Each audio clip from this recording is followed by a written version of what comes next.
Khasi Student Union hapok jingalam jong President ba Lambok Starwell Margar, ba General Secretary ba Donald V Thaba kilapan sngo ha ka expert committee halor ka state reservation policy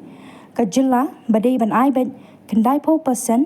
kyllum na benta ki Khasi-Jaintia bat Garo ha ka bha thungkam thungjam ya kani kilapan pau habakran bat kilat pathai kubor hadin ba kiladab ban pensngo ya kan nongrem ba kidan ha khamat ka expert committee ha kani ka singi palai nalor kani ka seng kal ai jingmut ru sakat tu kat ni ki point kan thop ya ka jingmang san pho persen ki Khasi-Jaintia bat sau pho persen ki Garo bat chi pho persen ki wei long ke jingkran jungi kan thop le khandai tholong bis bet ya ka jingla ka bala kang bis bet ya ka jingla jung khna ni jung nu ko tong bi kon ka kam na ko pos kam na shu kan ka ni ka pha ni ko ro ni ka ka sim ta ta bai belum bet khandai pau ka bayo inu bala ka tebet inu bala ka kre sa ban yo ka kam kita le ban yo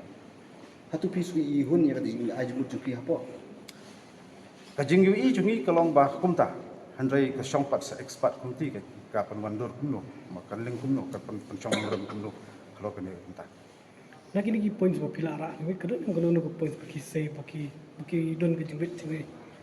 emma ki de kim ong ye ki krat tang ki ong kene de final document jupi ni ong kene de final document jungi no ajumut de ka shong sa ki ngasara ki nam ai juba mta de chu pun snow ye ke bingile untuk tengah sarai ka shong sa spot ni kun examine ki de ajumut ki confused kendiat amar ba kadang kawai ka jingdawa ka jingi kalong ba begini kinong hikai school lower primary kemudian akan ka Khasi-Jaintia riboi than jingi shispa persen di ban reserve bet kinong hikai ban abi khasi te kumjuru sathan Garo hil su shispa persen gini kam hikai gini ki primary lower primary badi ban abi Garo ka jing ai jingmut jingi kalong namar ba haba hikai ya kinu ki kena pihak man sedang swada ka ketin lajong sebenarnya ka modatong di Garo kinamla menikai dekat ketin Khasi di Khasi di kumjur Khasi kinamla menikai ki Garo dekat ketin Garo takadang yang ba nalor kini ba keren di balam katar ba de kawai ga jing ai jingmut ba jing already submitted our suggestion to the expert committee on reservation policy in the past few months, so we were invited now to interact directly with the respected members of the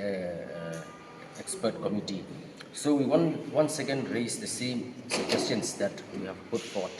One of them is that based on, if we are going to be based on population, then we are of the opinion that the ratio of reservation between the Khasis and the Garos should be 50 Khasi-Jaintia, 40 Garo, and then 5% for other scheduled tribes and 5% unreserved. Just mark my words, it's not general but unreserved. That means open. And another option is that if that is not feasible, the 50, 40, 5, then it should be 90% open for the Khasi-Jaintia and Garo. And then the say again 5% for the other tribes and 5% unreserved. That is our first the two suggestions. And we also suggested that if the new reservation policy is going to come out,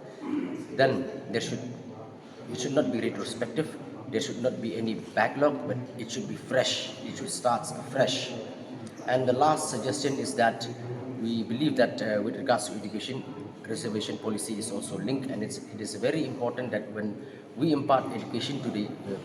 children in lower primary and primary, we have to converse, we have to interact with the students in the mother tongue. So we are suggesting that in the Garo Hills region, 100% reservation for teachers should go to the Garos. And similarly, in the eastern region of Meghalaya, 100% reservation should be for the Khasi-Jaintias, because we feel that a Garo will not be able, if we are going by the reservation 40 or 50-40, a Garo will not be able to teach a young Khasi school children in Khasi. Neither can a Khasi go to Garo Hills and impart education to the Garo school children. So with regards to education, for better quality of education, we are suggesting this 100% reservation for teachers in lower primary and primary, including SSA schools.